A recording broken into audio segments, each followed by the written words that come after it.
Konser Pharrell Prayoga sepi penonton, diduga karena tiket terlalu mahal.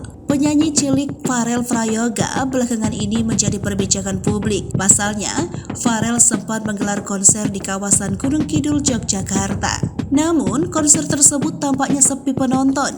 Unggahan konser Pharrell Prayoga yang tengah konser sepi penonton itu diunggah dalam akun Twitter pada Sabtu 17 Desember 2022. Pharrell Prayoga tampak bernyanyi mengenakan kaos putih. Saat bernyanyi, terlihat satu orang berdiri di samping Pharrell Prayoga untuk memberikan saweran. Namun, video tersebut menunjukkan suasana sepi lapangan tempat konser Pharrell Prayoga.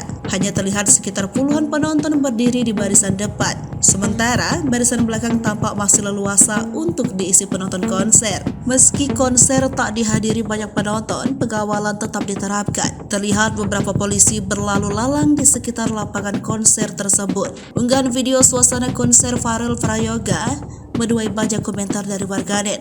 Salah satu warganet yang diduga penduduk sekitar lokasi konser memberikan tanggapan. Ia mengatakan bahwa warga sekitar tak tertarik melihat konser Pharrell Prayoga lantaran harga tiket masuk konser yang terlalu mahal.